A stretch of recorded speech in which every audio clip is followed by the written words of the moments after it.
absolutely shocking. In fact, he was someone that invented the genre called shock rock, and bands that came after him followed him and just kept upping the ante, trying to make things even crazier and crazier. And of course, I'm talking about Alice Cooper, who, I think we have a picture here somewhere.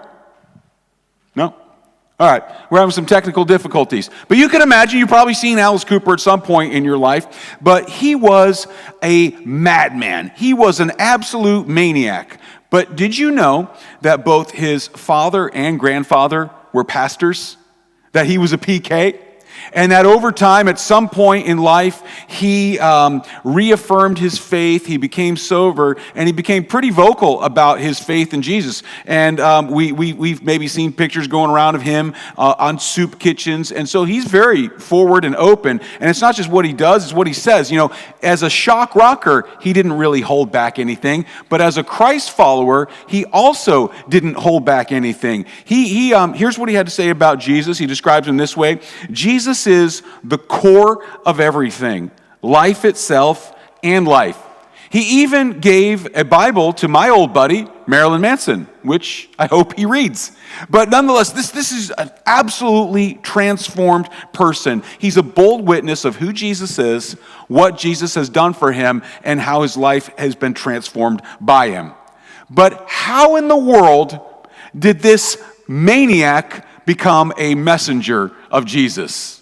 How in the world did this maniac become a messenger of Jesus? And how in the world do all the maniacs here go to becoming a messenger? Some of you, I know you're thinking like, how dare he? I was never a maniac. I'm not a maniac now. Okay, maybe that's not you. Could you at least acknowledge you were a little messed up? Just a little?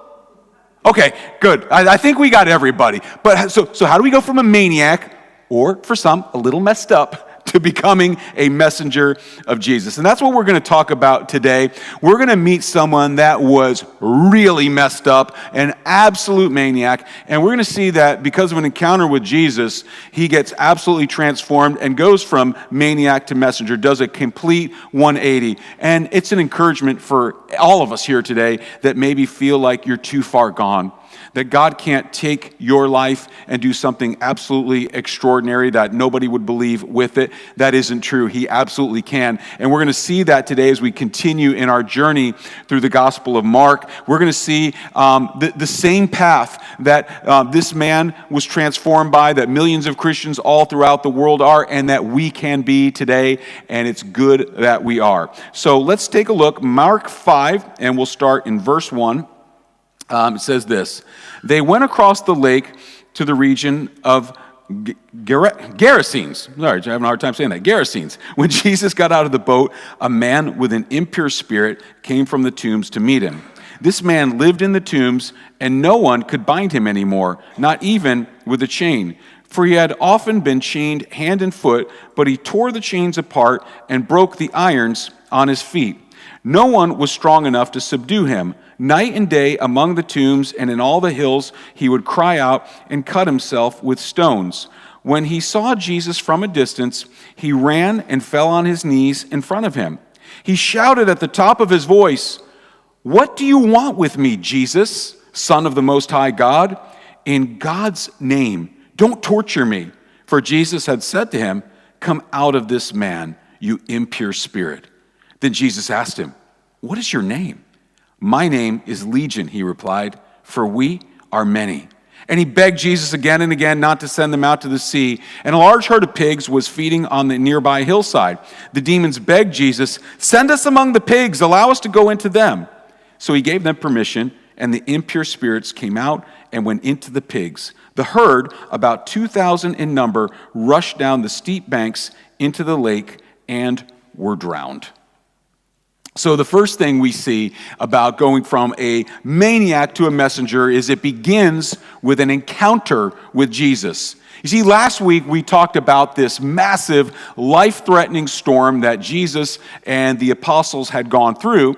And so today we see they get to the other side of the lake and they rush headlong into another storm. This one, a human storm. And Gerasene likely referred to the small town of Gersa, where most of the inhabitants were Gentiles. That simply means that they were not Jewish, any other origin. And this is early evidence of what the Bible makes explicitly clear, is that the Messiah, who the Jewish people had waited on forever for salvation, was not strictly for the Jews. It wasn't exclusively for them, but for all people, including the very first maniac that Jesus ran into in this non-Jewish territory. It says, when Jesus got out of the boat, a man came from the tombs to meet him.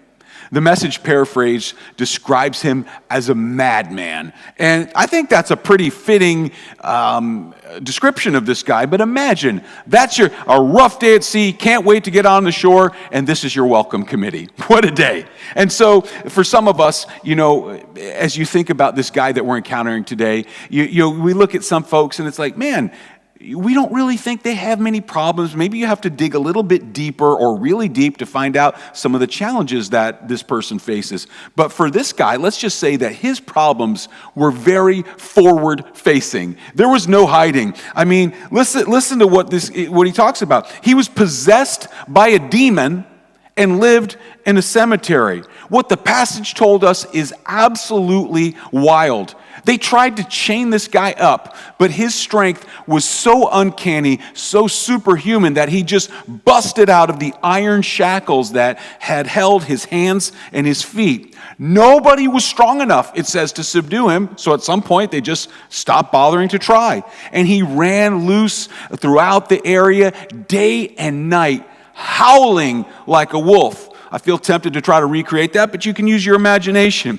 Could you imagine how eerie that must have sounded? Like, we late last night, we're all hearing the fireworks going off in the distance. Could you imagine if you hear like a wolf howling, but it was really a man that just did this nonstop? I mean, that would be kind of disturbing. And then on top of that, he was not clothed, and he walked around with stones, and he cut himself. So you could imagine this crazy-looking man, unkempt, caked in blood, fresh and dried, terrorizing the neighborhood. That must have unnerved everybody. This was a tortured soul, an absolute maniac, but a maniac who had an encounter with Jesus.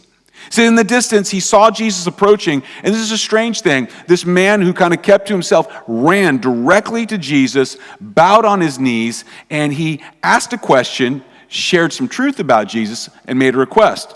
He said, "What do you want with me?" That's kind of a strange question to ask someone that you've never met before. And then he says, "Jesus, Son of the Most High God." Now that's interesting. The disciples were still trying to figure out exactly who Jesus was, but this guy comes and proclaims truth. How did he know? And then his request, he says, "In God's name, don't torture me," which was kind of strange because this was already a tortured soul. How do you get more tortured than that? And we learn the answer by a disturbing revelation. You see, this was a man that was demon-possessed. And so the demon is pleading with Jesus inside this man, just say, "Please leave me alone." And so Jesus asked, "What's your name?" And at this point, he's talking to whatever the head demon is that's representing this group. And you get this shocking reply. He says, "Legion, for we are many." Now, this would have been contextually clear because in that day, legion was a battalion of Roman soldiers, about 6,000 Roman soldiers. So that's kind of crazy what that tells us. Because first of all, to the Jewish people, legion was a representation of both strength and oppression, that the Roman battalion is just like this fierce power. But in this case, we don't know how many demons were inside this guy, but it was definitely more than one, and possibly thousands of demons tormenting this man, turning him into a savage beast. And so again, this demon spokesman just begged Jesus, "Please don't send," they didn't want to be sent off to their own torture, and so instead they said, "Hey, see that herd of pigs? Can you just let us go inhabit them?" They would rather have that than be left or be sent off to eternity. But that's another clue, by the way, this herd of pigs, that they were in Gentile territory. Because if you remember, pigs were not kosher. They were not allowed. They were unclean animals, and so they wouldn't defile themselves with swine. And so we know that this is a Gentile territory. And so Jesus permitted their request and allows them, go ahead, you can do that. And so immediately after that happened, the pigs stampeded right into the water, and all 2,000 of them drowned to death. Crazy scene. You could just kind of imagine that. It was a terrible turn of events for the pigs, but incredibly fortunate for the madman. Now, this isn't the first demonic encounter that we've seen as we've gone through the book of Mark. I mean, it's I think the wildest one. It's one of the most dramatic ones. But what I think we should point out as we deal with demons and spiritual warfare in this book is a few things to be reminded of. They're on your outline, but the first one is this: evil is real.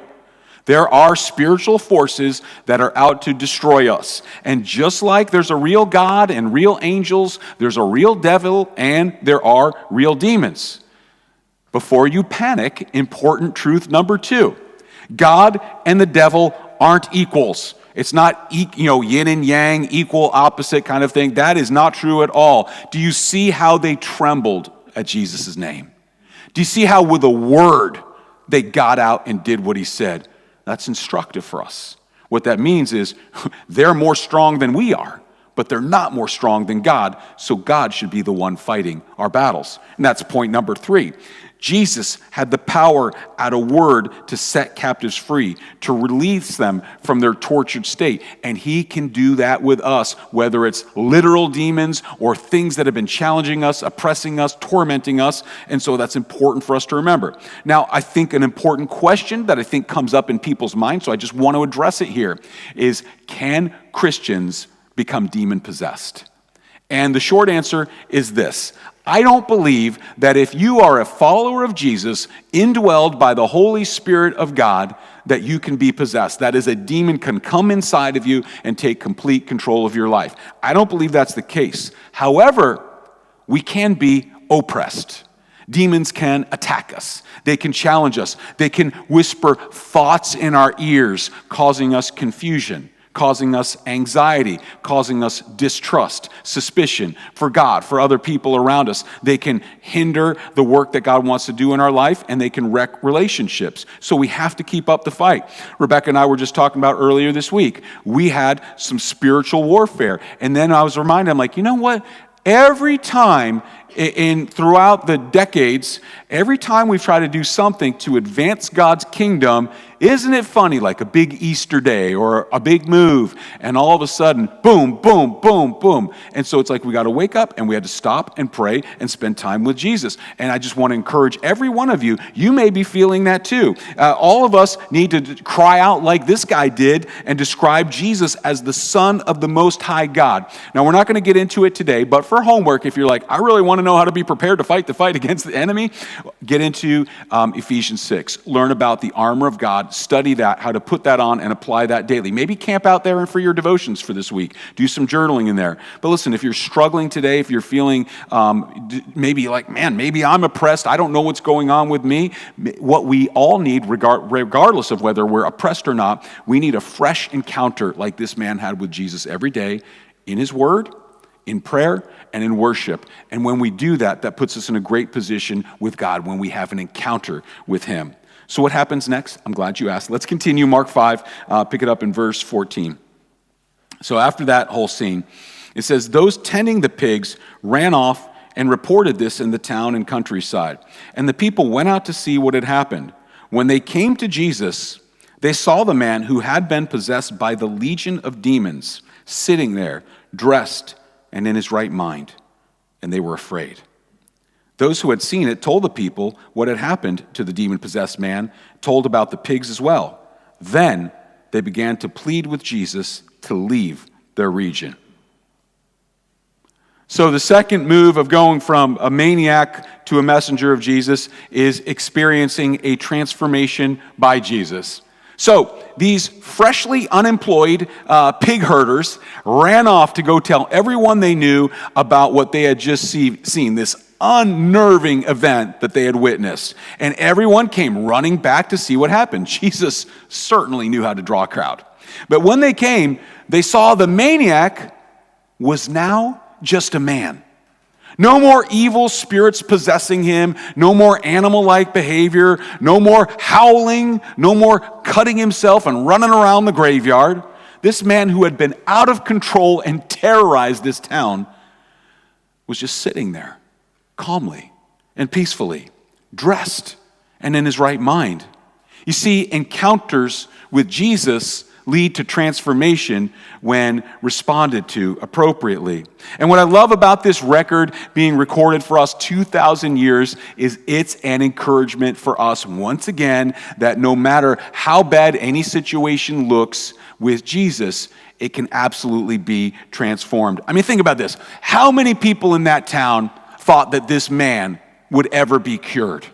That anything was going to change? I would venture that even his own mom had given up hope anymore. Like anyone, even the person, like I tend to bet on the long shot. Even the person that goes and roots for the long shot's probably thinking that he's too far. Like, even God can't help this guy. And we don't usually say that, but sometimes we have that thought. But here's the thing. There's no one too gone for Jesus to rescue. God can pull anyone back. It doesn't mean that they don't have some consequences for choices, all that stuff. What it means is God can redeem them and transform them and do a remarkable work in their lives. And again, that's good news for us. These dramatic stories inspire us.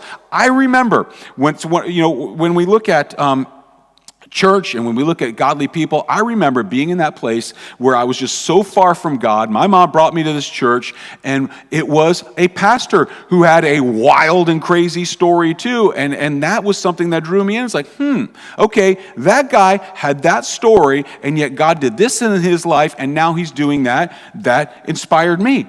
It's one of the reasons I so freely share my story. And I get it when people are like, oh my goodness, I want a pastor that just doesn't have so much baggage, so much scars and all that. And that's fine. I just want to remind you that the Apostle Paul murdered Christians before he became a Christian. I didn't do that, but whatever works for you, that's fine. But again, seriously, I share my story because I think at least some people will connect and say, if God can do that for them, then certainly he can do the same for me. And that's the great thing about experiencing a transformation with Jesus, is that people suddenly begin to pay attention, just like they saw this maniac is now just sitting there calmly. And of course we know this, that dramatic transformation doesn't always or exclusively happen just in a moment like this, but usually it's a process. And this is on your outline, this is important, is that transformation happens through continual surrender. That guy, Paul, I just mentioned, used to be Saul, used to kill Christians, consent to all that. He became Paul. He wrote half the New Testament. Listen to what he writes in Romans 12. Is probably familiar to many of you. He says, therefore, I urge you, brothers and sisters, in view of God's mercy, to offer your bodies as a living sacrifice, holy and pleasing to God. He says, this is your true and proper worship. And this is important. Do not conform to the pattern of this world, but be transformed by the renewing of your mind. That's a process. That's a constant thing. He says, then you'll be able to test and approve what God's will is, his good, pleasing, and perfect will. And so listen, as people hear you say that you're a Christian and that you to go to church, they're going to be watching you. And as they see your transformation, that will be like a magnet that draws them even when our words fail us. You see, your life is a testimonial that Jesus works. We all watch like the ShamWow guy. Look, watch this. And all those testimonials. And so, oh man, I'm going to order this product. Well, Jesus isn't a product. The gospel isn't a product. Yet he is a transformational person. And his salvation absolutely changes us. And when we see that, when others see that demonstrated in our lives, it draws people to him.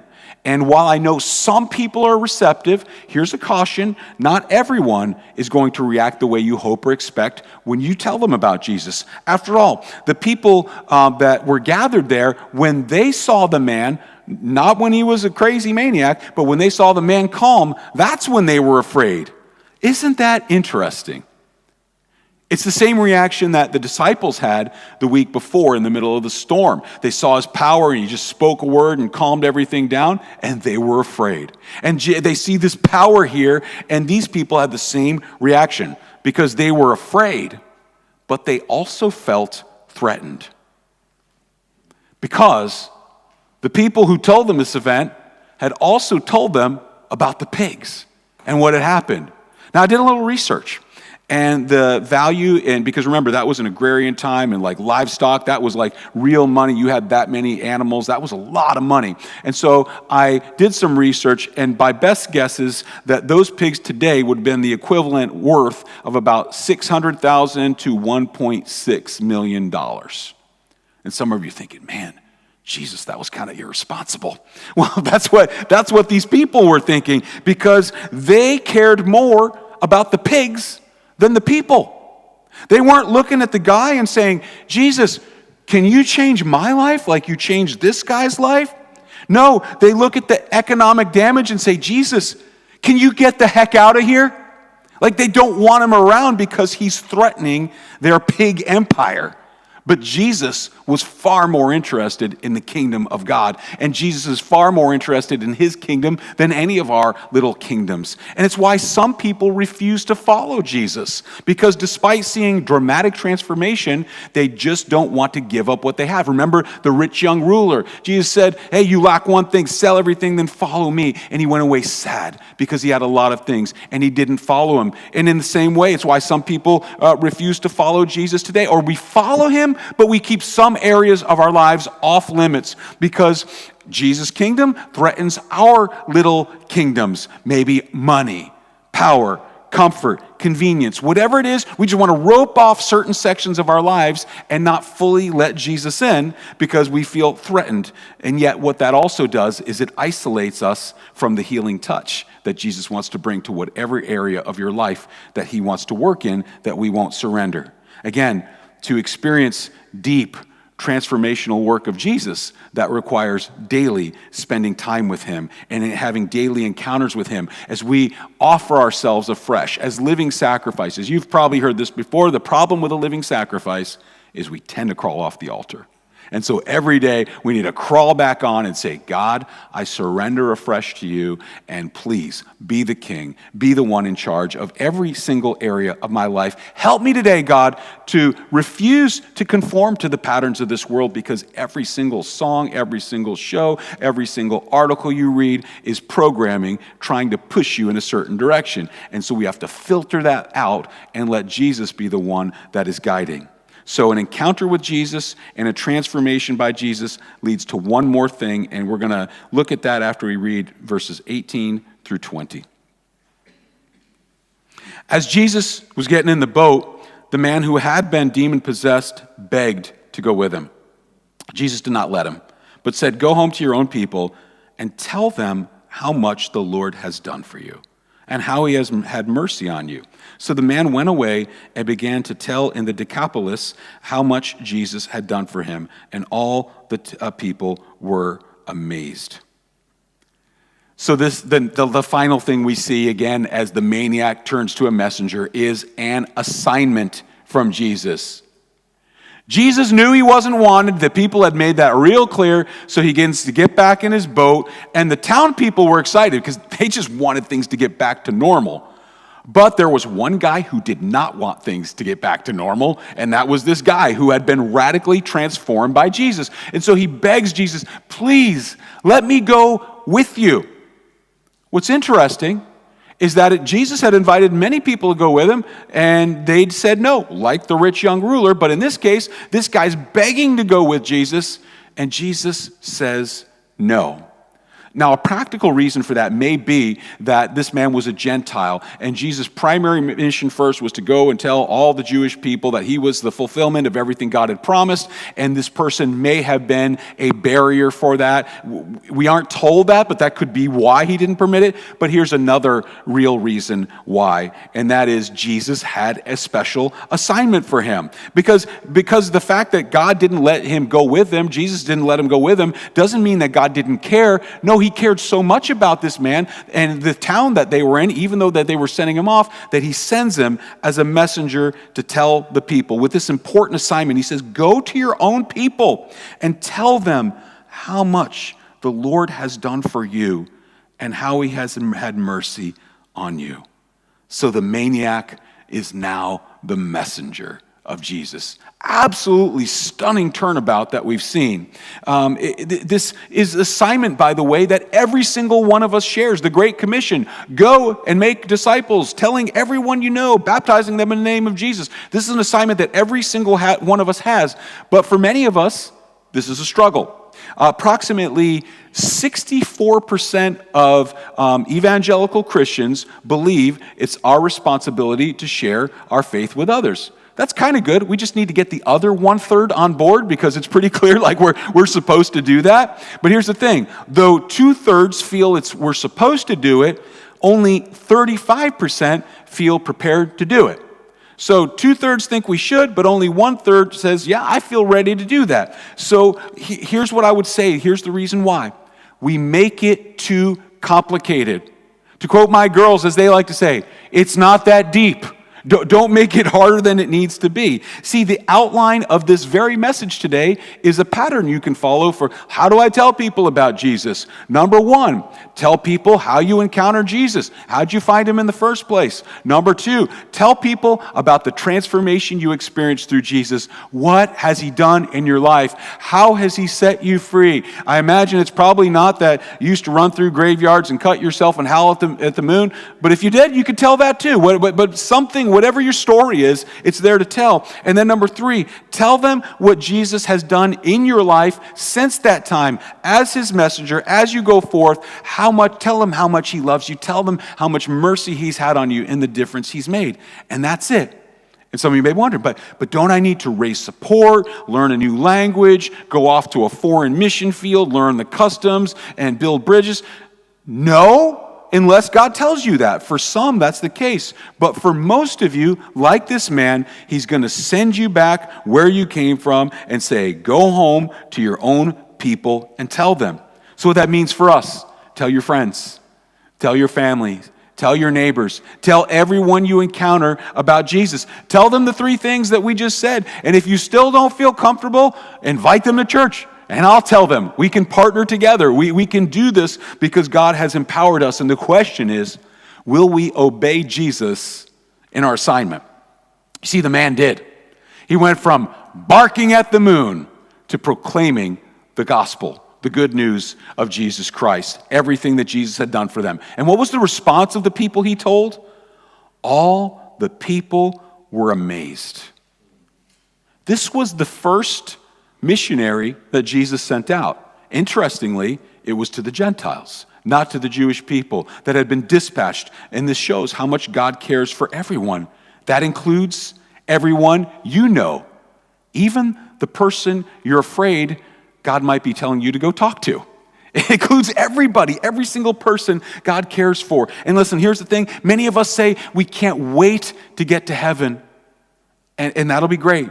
But it's kind of like similar to here, what Jesus told us, man, you can't go with me. Not now, not yet. I've got an assignment for you here. I need you to go and tell everyone how much God has done for you, how much mercy he's had on you. And we don't know how they'll respond.